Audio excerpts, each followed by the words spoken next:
Welcome, everyone, to the Sheraton Austin Georgetown Hotel and Convention Center. Thank you, Sheraton, for hosting this week's edition of SU Football Weekly. Get a round of applause for the Rita folks Healy, here the at GM, Sheraton. right here. Thank you, Rita. Hi, Rita. And joining me, of course, Coach Joe Austin. Coach, we're going to go on ahead and get right into the questions related to our trip to Thousand Oaks, California this weekend. Let's begin with your thoughts on the Cal-Lou game. What areas do you see the best improvement can be made quickly from Saturday's game? Sure. Well, let's start with our strengths. We played really well on special teams, and generally, if you win the special teams in the first game, it bodes well. Obviously, it didn't tip the tide enough for us, but we played really well on special teams, and so we have a couple special teamers here tonight as a reward for that. Some guys that did really well. Some guys that don't always get recognition. Some guys that don't always get recognition. That's Our right. long snapper, Lee Piles, who's really solid, but generally, your long snapper is anonymous, so we'll add get rid of some of his anonymity tonight. Well, and that's one of the things with deep snappers. You never really know anything about them until they make a mistake. That's right. And Lee doesn't make mistakes, so no one knows who he is. That's why the way Lee's here that you tonight, want to be as a long snapper. So that everybody can know who he is. We also did a pretty good job with our interior six on defense, our two inside linebackers, our four defensive linemen. So those are the strengths that we can build upon. Defensively, we gave up deep balls. We gave up two post routes. We gave up a deep cross. So we didn't take away big plays. If we'd taken away big plays in the past game, they would have struggled to score, but we gave them a bunch of short fields. Offensively, we started the first quarter with 2 turnovers, and we kind of that doesn't help. We kind of lost our way as far as executing the plays as called. All night long, we struggled to have 11 offensive guys running the same play at the same time. And this starts with coaching, I guess. I mean, we had a couple weeks with our new offense in the spring, a couple weeks in the fall, and our first report card is we've got a ways to go. So hopefully our offense and I hadn't answered your question. I was getting to it. Hopefully they're penalized for the offense's mistakes. There's situations where the quarterback throws the ball in a really bad spot, where the receiver is exposed, the defensive player hits him, and they penalize the defense when they should penalize the quarterback. Right. So that's one of those plays where, Peyton was coming in for the tackle, the guy dropped his legs. So not all of those things were bad. Now, some of them were bad. We need to work on it. We train our guys. We talk a lot about all throughout the season about their arousal level. You can call it hype. And how to be at the right level, and how the level that you need to be at may depend a little bit on your position. It may depend on the situation of the game. So hopefully that's something we can continue to work on and go through, because obviously 15-yard penalties change the game in a hurry. We benefit from a 15-yard penalty. After Will Herbst ran his fake punt, they hit him late, and so that ended up being a 36-yard play. So the 15 yards is a big chunk of the football field. We need to get rid of those. But understand, like Peyton Vaughn's deal, sometimes you can't avoid those things. Right. Well, and like you said, it's the modern game. You have to be careful when you see a quarterback running, because at any point they may decide to slide. And if you've already projected your body towards the tackle, it's hard to adjust in midair, and that's kind of what happened in that situation. Yeah. So give us your thoughts on the I already asked that question, Coach. Let's go on ahead and – Did I give you a good answer? Yeah. No, it was a good enough answer. Let's move on and go on ahead and talk to we'll bring Will Erbst up here first, and then to SU Football Weekly, presented by the Sheraton Austin Georgetown Hotel and Conference Center. We'll be right back. It's a long name. You can always turn around and look at it. Well, I always want to say convention instead of conference, but it's a conference. Rita, center. we're trying to get it. We say it a whole. So and we'll all be of our right parents back. will be here next weekend. Excellent. At the Sheraton Austin Georgetown Hotel and Conference Center. That's where you want to get your reservations, folks, right here. We'll be right back.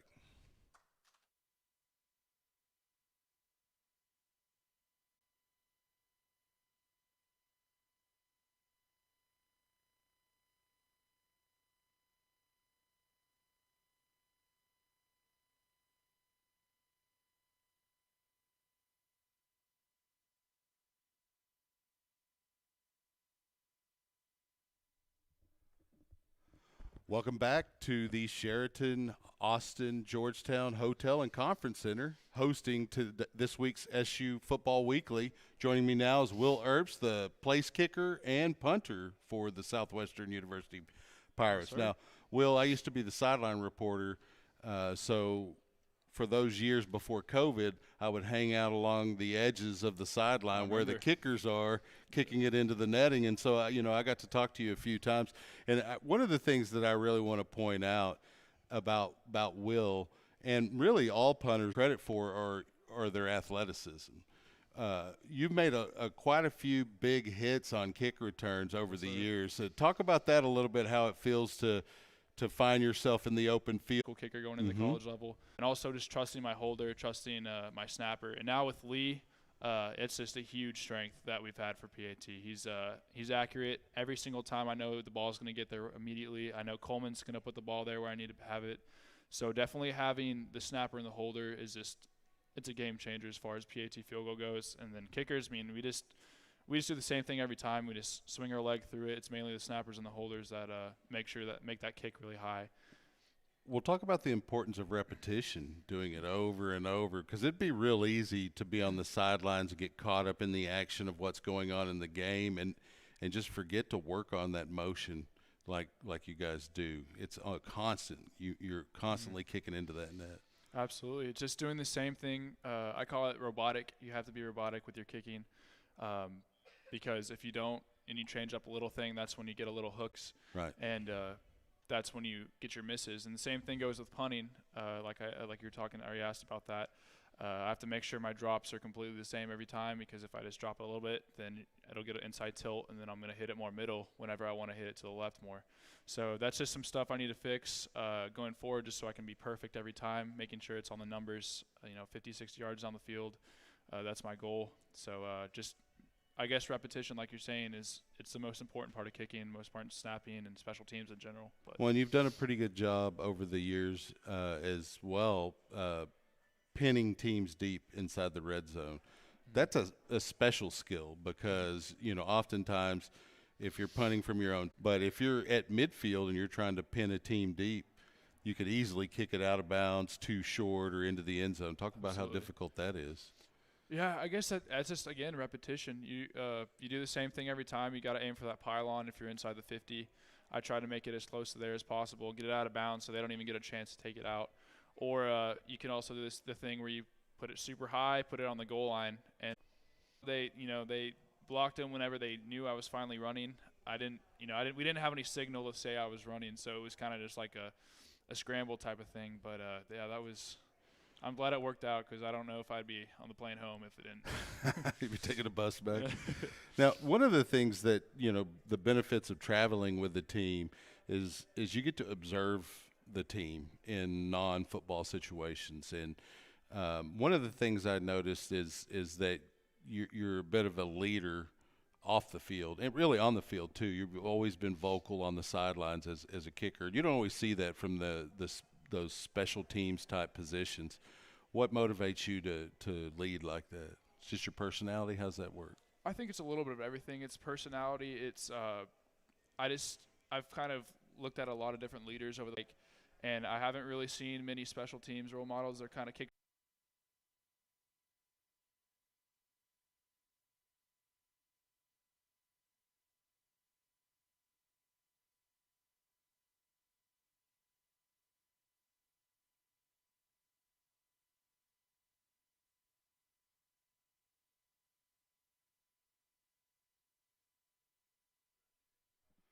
Welcome back to SU Football Week, presented by the Sheraton Austin Georgetown Hotel and Conference Center.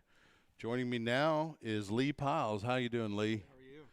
How are you? Lee, you're the long snapper, and I'm going to say something that, I'm going to talk about myself for a second here. I also was a long snapper back in my playing days, and it is a very lonely place to be if that snap doesn't hit the holder's hand or the punter, pretty much right here. Talk about how hard it is in the sport of football. Well, yeah, obviously. Volume. Go ahead. Obviously, good. I don't know. Does his mic? Yeah, he's on. Okay. Obviously, it's one of those positions you don't get a lot of credit for. You don't get a lot of praise. But it's something that I've done over the years for a while, and it's just rhythm, just doing the same thing over and over again. And yeah, just having a good rhythm. Well, every time. you have to be a very limber person as well to pull off the deep snap, and that was always my problem. Is when I was young, I could do it for a little while, but it's not an easy thing. Now, do you do any other positions, or is that solely your job for the Solely a team? long snapper. That's all I do. Okay, so even in practice, you're not tackling or. I do some stuff sometimes with like the kickers, but that's about it. I usually just snap, work on my technique, make sure I'm hitting the spot every time. And is this something you also did in high school for Yeah. your high school team? And where did you attend? Cypress Ranch. Cypress Ranch. Okay. In high school, I played tight end for a couple years, but towards my junior year, I just decided to fully commit to being a long snapper, and it's something I've never looked back on. Yeah, a little bit of a mic issue. You good? Okay. Okay. Is that good? Yeah, actually, that is a lot better. There we go. I was wondering what it was. Okay, so Oh that's yeah. right. Well, and that's another thing. Long snappers aren't often someone who gets interviewed. So Oh yeah. This is my first interview I've ever done in my life. is that right? Mm-hmm. So are you uncomfortable at all? Not really. I mean, it is what it is, you know. Right. So, well, it gives you should give you a little bit of confidence that yeah. you were one of the ones selected. And if you look at the game film from Cal Lou, and there were enough punts and enough kicking opportunities to see your snaps were dead on every time, and that is one thing that I watch because I, as mentioned, also did that, and there were moments that I would snap it over the punter's head, and game time is not a good situation for that to happen. Oh yeah. I used to be nervous going into these, but I've snapped so many balls in my life that I just. Somewhere like to Thousand Oaks with the team, what do you enjoy most about those types of trips, besides the game, of course? Just being with the team, hanging out in the hotel. I mean, it's all fun. Whenever we travel somewhere like that, it's one of those things where you don't forget it. Especially somewhere like Thousand Oaks, where it's like a beautiful city. It's Great time. one of the things that was stepping out of LAX into the area, the pickup area, and it was cooler outside than it was inside the airport. We were standing in the airport, and we were like, "Hey, coach, can we go stand outside? Can we go stand outside?" It was like 70 degrees out there. It felt it was great. excellent It felt during great. the day. Yeah. So, what did you enjoy most about Saturday or the trip there? I mean, probably just we were all hanging out around the beach, and like, even though the game didn't go the way we planned, we still made it fun out of the trip, and we still had a good time, and I think it was a good team bonding and brought us closer together. So, it is really important to build camaraderie and work together and get to know one another.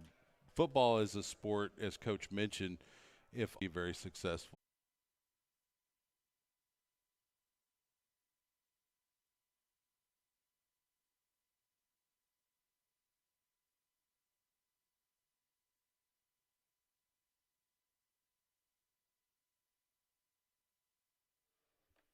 Welcome back to SU Football Weekly, presented by Sheraton Austin Georgetown Hotel and Conference Center. I'm back with Coach Joe Austin. Coach, I missed a question. I got a little off on my notes here from previous. So I do want to ask it because it kind of relates to this segment. We're going to be traveling to Jackson, Mississippi. We just traveled to Thousand Oaks, California. From a program building perspective, how important are trips like this one and the one this past Saturday to building team chemistry and camaraderie? I think the players really like it. I think the experience of travel are things they're going to remember. They're not going to remember the final score in 20 years, but they're going to remember going to Santa Monica Pier. They're going to remember it being real hot on the airplane when we had our layover in Houston and didn't get off the plane. Those are the things that they'll remember, and so they're really important pieces to I think the overall experience of being a college football player. Well, and I agree. I think it's really important to experience those types of things and go through similar situations that we went through this past weekend to create that camaraderie and team building. So speaking of Belhaven, it's our first conference game for this season. Describe what you told the team this week as they prepared to travel to Jackson and take on the Belhaven Blazers. Well, it kind of echoes what we talked about in the first segment, and that we need to continue to build off of what we're doing well, get even better at special teams, really make that a big advantage for us. We played really good front six defense. Now stay on top of routes, take away big pass plays. And then offensively, we just have all kinds of places we can get better. In every aspect, at every position, we can play better on offense. And that was a big part of the message. The other part of the message is Belhaven's feeling really good about their football program. Sure. We'll need to match their energy. If any team benefited from COVID, it was Belhaven because their school gave all the students free grad school. So all their seniors are back. We're going to be playing a team of 22 and 23-year-olds the same way for 3 years. So if you were at Belhaven in 2019, 2020 when COVID hit, you get to stay and then get free grad school. That was their retention tool. So they're going to be loaded with fifth-year seniors for the next 3 years. So wow. I can't say we benefited very much, but I'm sure their head coach is like, yeah, that's a great idea. Let's do that. And the only way you can do that is you have to do it for all students. If you just did it for football players, it'd be a violation in our division. But, you know, their head coach is a good friend of mine.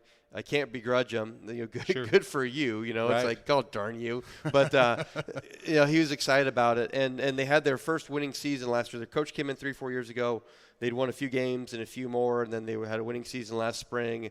They smashed Millsaps in their opener. So they feel really good about how they're playing. They've got all their fifth-year seniors back. So they're really feeling like they're in a great place as a program.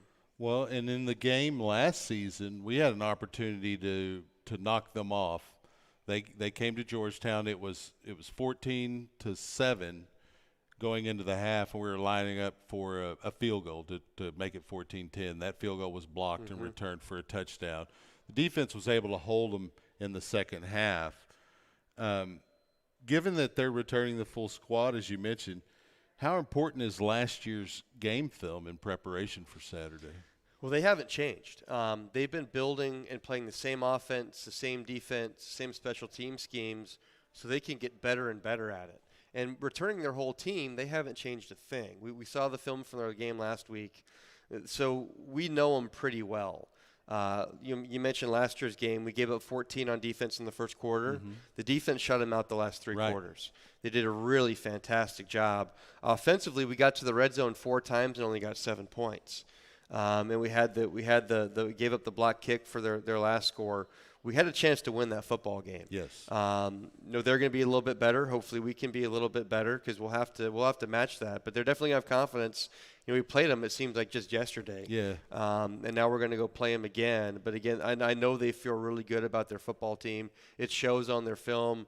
I know from talking to their coach. I talk to them a lot. They're really excited about where they're at. Have to pay a visit to their website to see how much excitement there is, because they had plenty of articles talking about this past weekend's game. And you've mentioned it. They played Millsaps College. Their offense put 7 touchdowns on the board against Millsap. So how does the defense plan, without giving away any secrets, of course, how does the defense plan to throttle that offense? Stop the run, stay on top of the receivers so they don't get long passes. Make them complete, a bunch of 8, 10, 12-yard passes consecutively, which is hard to do. Don't give up long passes and continue to do well against the run. We gave up 1 chunk run with our first defense. The rushing stats Cal Lutheran got were pretty much in the fourth quarter when we had our second team defense in. We did a really good job in run defense, taking away 1, maybe 2 plays. An early play, we forgot about the quarterback in our run fit. But that's what we have to do. They're going to line up in a lot of power formations, 1 tight end, 2 tight end, a lot of fullbacks. So there'll be a lot of isolated receivers, meaning you have to bring your safeties in, your linebackers in to cover all the fullbacks and tight ends. Now, corners on the outside have to be able to cover those wide receivers. Right. Stay on top of them, make them throw shorter routes, make them work really hard. Make them have to beat us. Don't give them easy scores. That's all we have to do on defense, and I think we can do that. I really expect us to do a great job of that this weekend. Well, and if you can force a team to take several plays to move downfield instead of one big play, you give them more opportunity to make an error and Right. for you to take advantage of. And I've coached a lot of offense. Offenses make errors. Yes. It's really hard to go 12 plays without screwing something up. Right. There's not a whole lot of 12-play drives at any level. I mean, when you get to the NFL, you see more of that because they're so precise. But in the college game, if you make a team go 9 plays or more, it's really hard. It is difficult to score. Okay, speaking of Belhaven, their defense played well in the opener also. They only surrendered 1 touchdown in the first half, and they gave up some late touchdowns, likely with substitutions because it was late in the game. Obviously, without giving up game plan information again, how does your offense plan to address that stout defense? Well, it's their gosh darn defensive line. They've all started since they were sophomores, and now they're super seniors. And it's like, go away, guys. Graduate already, right? Graduate already. The thing about their grad school thing is they only have a couple grad school options, and a lot of those guys aren't even interested in those programs, but it's free. Right. So it's taking the free class and going to school. That's pretty cool, right? Take one class in grad school and be a full-time football player. I would be Again, really I'm upset slightly as a parent jealous if they didn't do that. But their defensive line is really good. Probably, top 3 defense line in our league for sure, and there's some really good defensive lines. So they're a handful. Their linebackers are active, and then they play a lot of man coverage. So they put 5 defensive backs out there that can all play man coverage, and they say, we dare you to beat us. We dare you to be precise all the way down the field and complete passes against man coverage. So it's a challenging defense. I mean, they held us to 7 last year. Now, we did get in the red zone 4 times. We only converted on 1 because, as we talked about, the tighter you get, the tougher it is. The more the drives went on, the more we faltered. Hopefully we can be more consistent. The Blazers have a pretty good quarterback on their team, Masagunya, threw a pretty deep touchdown pass to open the game against First play of the game. You're right. Millsaps didn't stay on top of the route. Exactly. And they may have seen the film from our game at Cal Lutheran and seen, a couple of plays that they may want to try to take advantage of against us. How do you slow a guy like that down? Team defense. They're going to try to isolate receivers. Just like you saw their first play of the game, they threw a deep post for a touchdown. We gave up 2 deep posts last weekend. Right. They're going to do it. Right. We have to stay on top of it and make it an incompletion or make them start to run shorter routes and string together completions. But it's going to be a team effort. It's not just a one-person thing, a one-situation thing. We have to be really solid on team defense. Our run fits have to all fit together, where all the linemen fit and linebackers fit to cover the run, and the way our defensive players overlap in the back end to cover the passes. It just all has to work together really well and really consistently. Well, moving away from on-the-field situations, let's talk a little bit about the differences in traveling to a place like Thousand Oaks, which we took planes to get to, and Jackson, Mississippi, which is a little closer, and we're taking a bus instead. So talk about the differences in dealing with a large team. Are you able to take more players to Jackson than you could to Thousand Oaks? I think we're going to be able to take a few more, and really it's just based on hotel availability. It's really hard to find a hotel in the school's budget that can get you enough rooms to take who you like to take. So I think we're going to have 1 or 2 more players than last weekend. We've got a really good relationship. We've stayed at the same place, I think, all 3 of our trips to Belhaven. So they kind of see us coming, and they do what we can. But, I mean, it's still really hodgepodge. We got some double queens and a king with a sofa, and you're trying to figure out where you can put guys and how many pull-out couches they'll give you. But I think we're able to take a few more than we took to Thousand Oaks. From a travel standpoint, it's the same amount of time. Right. So it's really, we're going. I put the mileage in an email. Maybe somebody remembers it. It was 1,889 miles from Southwestern to Thousand Oaks, and I think it was 588 to Belhaven. So I think we're going to cover 3,889 miles to play our first 2 games, which is pretty big for a Division III school to do that. But I think the guys would probably tell you they don't all get a single seat, but a few of them get a single seat on the bus. 56 passenger buses are not all filled to capacity, so I think they're a little bit more comfortable. When you're flying, commercial, which you do as a Division III team, we don't have $100,000 to charter a plane. Somebody's in that middle seat, and somebody's pushed up against that window. But again, they're not going to remember that long term, other than to remember, kind of funnily how funny it was, how cramped in they kind of Well, were. and the big guys on both sides of the line, they're the ones that suffer the most in those little airplanes. Yeah, and those are the guys. I can those are relate. the guys that on the bus are going to end up with their own seat. The two little defensive backs are going to be able to pair up, and in your 310-pound center, Matt Gomez is going to end up with his own seat, I'm sure, because nobody wants to sit with him because they'll be stuck like this. Right. We're on an airplane; you don't have any choice. Yeah, they don't And give so you a choice. it's just the way that it goes. So I think they're a little bit more comfortable on the bus, but really to drive to Jackson, Mississippi takes just as long as it takes to fly to Thousand Oaks. It's a long trip, no matter how you slice it. Well, I'm gonna bring my laptop and do some of my work. So, what are your final thoughts here tonight, Coach, about heading into this game and the importance of it being a conference opener, given that the remainder of the schedule, any travel is within the state, and it's really minimal compared to these two games? Yeah, it is long travel. 2 double night trips to start the season. The conventional wisdom is your football team, anyone's football team, makes the biggest jump from week 1 to week 2. We certainly have to do that offensively, or it's going to be a difficult game for us. But I'm feeling really good that our defense can make the adjustments within our pass defense to give us a really good chance to win. And then it'll be up to, I think, how far our offense can progress from week 1 to week 2. And it's not going to be perfect in 2 weeks. You put in a whole brand new system that we're planning on running for several years to come. Mm-hmm. But a month of prep work hasn't been enough. So now will be 5 weeks of prep work, and hopefully that'll make a big difference. Well, and your task here is immediate task, the season, but obviously your greater task is building a program that's going to last for a long time with Southwestern and be successful with the available talent that you have.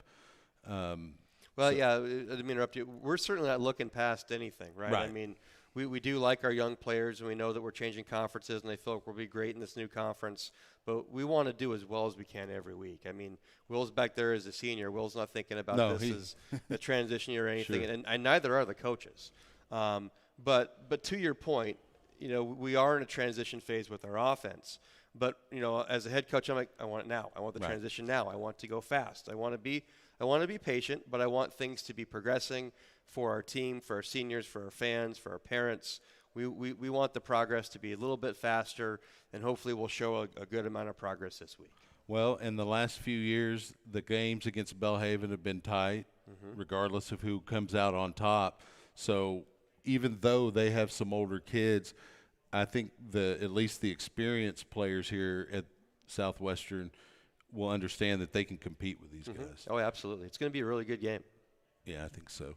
And that's this week's SU Football Weekly, presented by the Sheraton Austin Georgetown Hotel and Conference Center. I almost said convention again. So we want to thank you for tuning in and everyone for coming out. Let's give a big round of applause to Sheraton, everyone. Coach Austin, I appreciate your time tonight. Thank you. And I'll be seeing you on Friday morning. That's right. Hi, Mom. Thanks, everyone. Good night.